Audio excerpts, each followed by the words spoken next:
Hello everyone. मैं आज आप सभी के सामने ये उदाहरण नंबर 2 जो था वो जिसको भी समझ में नहीं आया था उसके लिए मैं ये दूसरा वीडियो बना रहा हूँ। ठीक है, देखिएगा।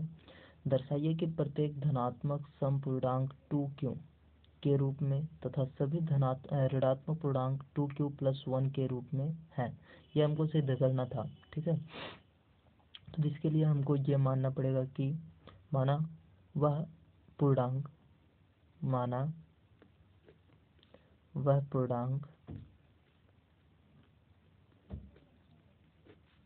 a है। ठीक है, अब मान लिए कि माना वह पूर्णांक क्या है, a है। अब देखते हैं तथा b बराबर 2। अब ये b बराबर 2 हमने क्यों माना है वो चीज़ आपको क्वेश्चन में ही मिल गया है। जैसे यहाँ पर कह रहा है कि प्रत्येक धनात्मक समपूर्णांक 2q, ठीक है, 2q तथा प्रत्येक ऋणात्मक पूर्णांक कितने हैं, 2q + 1 है। मतलब ये जो q के आगे जितना लिखा हुआ है उसी को हमने मान लिया b के रूप में। ठीक है, यह हमेशा आप हर एक क्वेश्चन में यही करोगे आप कि जो भी इसके आगे लिखा रहेगा, ठीक है, उसी को आपको मान लेना है b के रूप में। ठीक, अब आगे यूक्लिड विभाजन प्रमेय कैसे। ठीक है, यूक्लिड विभाजन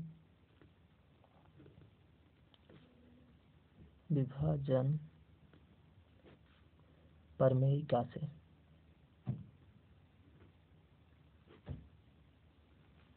ठीक, यूक्लिड विभाजन प्रमेयिका से हम देखते हैं इसको क्या कहा जा सकता है। जो भी प्रमेयिका होता है वो क्या होता है, a बराबर BQ + R, यही होता है शायद, है ना, यूक्लिड विभाजन प्रमेयिका।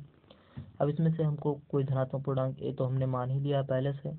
b बराबर हमको मिल गया कितना, 2।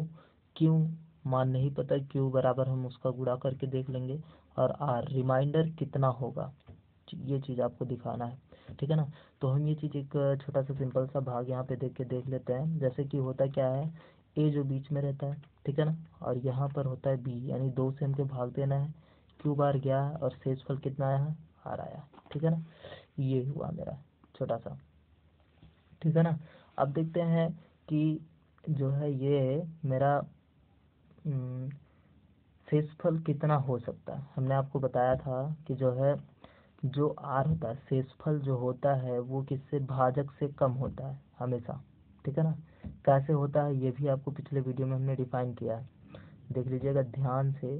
जो शेषफल होता है वो भाजक से कम होता है। ठीक है, अगर ज़्यादा हो जाएगा ये शेषफल तो आप उसको पहाड़ पढ़ के और 1-2 बार आगे लेके जाके काट सकते हो। ठीक है ना, जैसे अभी हम मान लेते हैं एक छोटा सा उदाहरण सिंपल सा ले लेते हैं। 2 का भाग देना है, मान लो 5 बार जाना है। ठीक है ना, 5 बार लेके जाना है तो 5 2 दूनी 4 हो जाता है। एक शेषफल बचा, ये क्या है, भाजक से कम ही है ना। लेकिन यहाँ पर बाई चांस मान लो अभी 1 के बजाय जो है सॉरी, यहाँ पर 1 के बजाय कुछ और होता, 6 मान लेते हैं, तो क्या होता, 2 3 6, 3 बार में चला जाता, ये पूरा कंप्लीट हो जाता, तो शेषफल क्या होता, 0 हो जाता, है ना। ये चीज़ हमेशा याद रखना, जितना भाजक रहेगा उससे हमेशा 1 कम रहेगा शेषफल। ठीक है ना, हमेशा कम से कम तो 1 कम ही रहना ही है ना। या फिर 0 रहेगा, 0 से अधिक और भाजक से कम। ठीक है ना, भाजक से कम, जो भी हो भाजक से कम। ठीक है, 0 से अधिक रहेगा और भाजक से कम रहेगा, ये हमेशा याद रखना। ठीक है, शेषफल, ठीक, वो चीज़ अब ध्यान देना है। तो भाजक मेरा है कितना, 2 है, यानी 2 से कम और 0 से अधिक कितनी संख्या है, जहाँ यहाँ पे हम लिख देते हैं, जहाँ r बराबर है 0,1। 0 शेषफल हो सकता है जब पूरी तरह से कट जाएगा तो 0, और अगर आप पूरी तरह से नहीं कट रहा है वो, तो उसका शेषफल कितना हो सकता है, 1 हो सकता है। 2 नहीं होगा, क्यों, क्योंकि इसका जो भाजक है 2 हो जाएगा। अगर शेषफल 2 बचता है मेरे पास तो हम क्या करते हैं, उसको एक बार लेके जाएंगे, 2 1 कम 2 कट जाएगा पूरी तरह से ना। ठीक है, तो इसी के ऊपर हमको ध्यान देना है। आपको a भी मिल गया है, मान लिया गया, b मिल गया है 2, और r मिल गया 0 और 1। ठीक है ना, तो लिख दो स्टेप फर्स्ट या चरण फर्स्ट, स्थिति एक जो भी आपको लिखना है वो आप लिख दो। तो हमने यहाँ पे लिख दिया चरण 1। ठीक है ना, चरण 1। तो देखो क्या होता है, एक में क्या होता है हमारा, फिर से वही यूक्लिड विभाजन प्रमेय का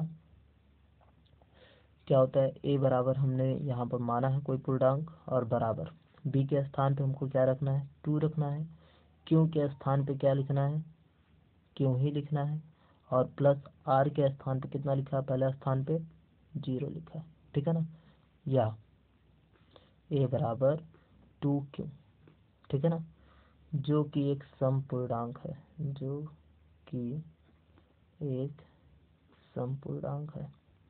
सम क्यों है ये भी हम बताते हैं अभी, एक छोटा सा कॉन्सेप्ट है, आप उसको समझ जाओगे आसानी से, ठीक है। समपूर्णांक है। दूसरे स्टेप में है चरण दो में, ठीक है। ये क्या होता है, ये होता है फिर से वही चीज, a बराबर बी क्यू और प्लस आर से, ठीक है ना। तो ये चीज हो गया मेरा, a के स्थान पे तो a ही है, b के स्थान पे 2 और q के स्थान पे q रहेगा, और r के स्थान पे की बार कितना, 1, ठीक है ना।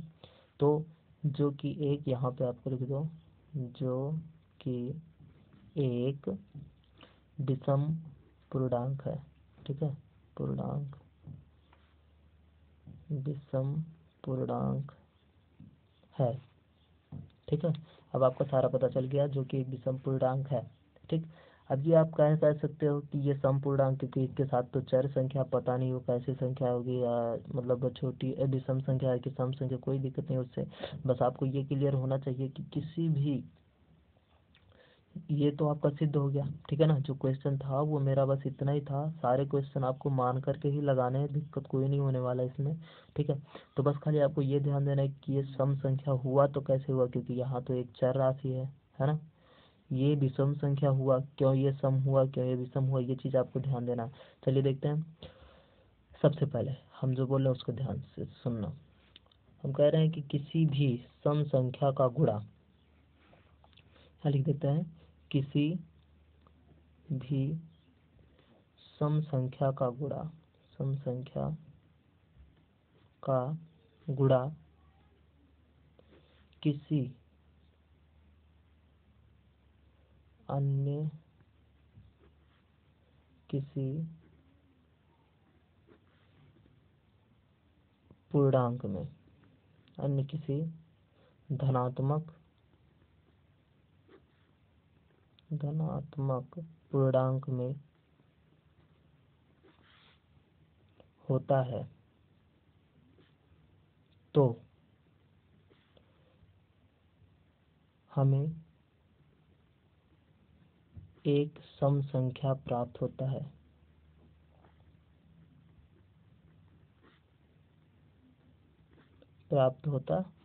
ये चीज आप ध्यान देना। किसी भी सम संख्या का गुणा अगर हम किसी धनात्मक पूर्णांक में करते हैं, ठीक है, कोई भी हो, एनीवन, ठीक है ना, तो वो हमको क्या प्राप्त होता है, एक सम संख्या ही प्राप्त होता है। जैसे 2 है, 2 का गुणा हम किसी भी संख्या में करें, यहाँ आगे 2 था इसलिए हमने यहाँ पर भी 2 ले लिया। अब 2 में आप चाहे जो किसी भी धनात्मक पूर्णांक से कर दो, पूर्णांक याद रखना, पूर्णांक है ना, किसी भी धनात्मक पूर्णांक से आप गुणा करते हो तो वो हमेशा सम संख्या ही मिलेगा। जैसे कि 2 गुणे 5 मान लेते हैं, ठीक है ना, 2 गुणे 5, ये 5 तो विषम संख्या है ना, 2 पंचे 10, ठीक है। और दूसरा मान लेते हैं 2 गुणे 4 सॉरी 6 मान लेते हैं, जो 7 मान लेते हैं, 2 सत्ते 14, ये भी एक सम संख्या है। तो ये हमेशा आप ध्यान रखो, जो कि यहाँ क्वेश्चन में दिया गया मेरा, देखो 2 एक सम संख्या, उसमें आप किसी भी संख्या से गुणा करोगे तो हमारा क्या हुआ, एक सम संख्या ही मिलेगा, कोई दिक्कत नहीं है। सिद्ध करने के लिए कहा, इसलिए हमने क्या किया, उसको थोड़ा सा स्टेप में बनाया है, उसको जैसे साधारण रूप से रहता है ये दिखाया है, तुरंत डायरेक्टली आप कह सकते हो, बट कहना नहीं है आपको, बस आपको क्या करना है, रिमाइंडर को यहाँ पर दिखाना है, रिमाइंडर को दिखा करके आप करोगे तो ज़्यादा बेटर रहेगा। रिमाइंडर यानी शेषफल को आप दिखाओगे तो ज़्यादा अच्छा रहेगा, ठीक है। तो एक सम संख्या मिल गया हमको।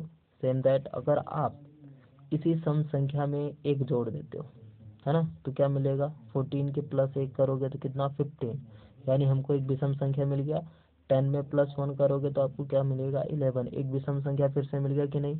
तो यहाँ पर 2 क्यों, क्यों यहाँ पर जितना था उतना ही क्यों यहाँ पर रहेगा, है ना। तो 2 क्यों प्लस 1, यानी किसी भी सम संख्या में, यानी 2 गुणा हम करेंगे किसी भी संख्या में, वो सम तो हो ही जाएगा, कन्फर्म हो जाएगा, है ना। तो सम संख्या के तुरंत बाद वाली संख्या, क्यों, क्योंकि एक ही जोड़ा गया, तो तुरंत बाद वाली संख्या क्या होगा, विषम संख्या हो जाएगा। ठीक है, चलिए आशा करते हैं कि आप क्वेश्चन आपको समझ में आ गया होगा। ठीक है, तो आपको ये क्वेश्चन में लिखना है, बस यहीं तक ही लिखना, कोई दिक्कत नहीं है यहाँ तक। आप फिर से आप कमेंट करके हमसे बता सकते हो कि जो है आपको समझ में आया नहीं। ठीक है, ओके।